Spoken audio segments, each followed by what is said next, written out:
দক্ষিণ ভারতের জনপ্রিয় সিনেমা তারকা থালাপি বিজয় এবার আনুষ্ঠানিকভাবে রাজনীতির মঞ্চে নামলেন। ক্যারিয়ারের শীর্ষে থাকা অবস্থায় গত বছর তিনি সিনেমা জগৎকে বিদায় জানিয়ে নিজের রাজনৈতিক দল গঠনের ঘোষণা দেন। প্রথম জনসভায় বিজয় রাজনীতিকে যুদ্ধক্ষেত্র হিসেবে আখ্যায়িত করেছেন এবং মোদী সরকারের বিরুদ্ধে সরাসরি লড়াই ঘোষণা করেন। বিজয়ের রাজনৈতিক পদক্ষেপের মাঝেই সাম্প্রতিক একটি বিতর্কিত ঘটনা ঘটেছে। সমাবেশে তার দেহরক্ষীদের বিরুদ্ধে এক ভক্তের সঙ্গে শারীরিক সংঘর্ষের অভিযোগে থানায় মামলা দায়ের করা হয়েছে। মামলায় উল্লেখ করা হয়েছে যে সমাবেশের সময় বিজয়ের নিরাপত্তা কর্মীরা ভক্তকে লাঞ্ছিত করেন। অভিযোগের ভিত্তিতে ভারতীয় দণ্ডবিধি ৩টি ধারায় মামলা হয়েছে এবং পুলিশ ইতিমধ্যেই তদন্ত শুরু করেছে। যদিও মামলাটি উত্তেজনা তৈরি করেছে, বিজয় সমাবেশে অংশ নিয়ে রাজনীতিতে নিজের অবস্থান আরও জোরালো করেন।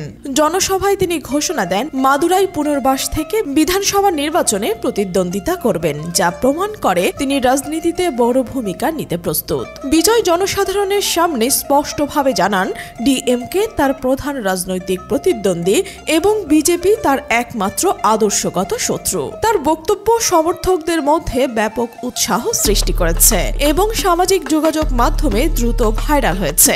এই জনসভায় হাজির হাজারো মানুষ এবং বিজয়ের শক্তিশালী বক্তৃতা তার ক্রমবর্ধমান রাজনৈতিক প্রভাবের প্রমাণ দেয়। বিশ্লেষকদের মতে জনপ্রিয়তা কাজে লাগিয়ে রাজনীতিতে বড় চমক দেখাতে পারেন বিজয়, তবে আইনি লড়াই এবং রাজনৈতিক চাপ মোকাবিলা করতে হবে। জনপ্রিয়তার সঙ্গে সঙ্গে তাকে এখন সামলাতে হবে আইনি ঝুঁকি ও সমালোচনামূলক পরিস্থিতি। সমাজের বিভিন্ন স্তর থেকে সমর্থকরা তাকে রাজনীতির নতুন শক্তি হিসেবে দেখছেন, বিশেষ করে দক্ষিণ ভারতের রাজনৈতিক মঞ্চে।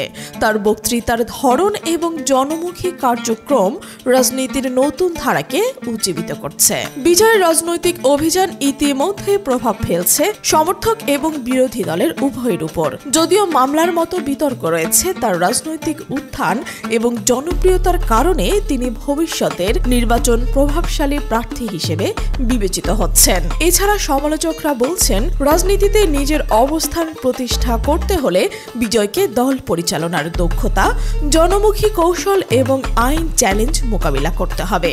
রাজনৈতিক বিশ্লেষকরা মনে করছেন তিনি যদি এই সব দক্ষতার সঙ্গে এগোন তাহলে দক্ষিণ ভারতের রাজনীতিতে নতুন এক অধ্যায়ের সূচনা হতে পারে। সব মিলিয়ে থালাপি বিজয় রাজনীতিতে পা রাখার সঙ্গে সঙ্গে জনপ্রিয়তা, বিতর্ক ও আইনি চ্যালেঞ্জের মধ্যে দিয়ে একটি জটিল রাজনৈতিক যাত্রা শুরু করছেন।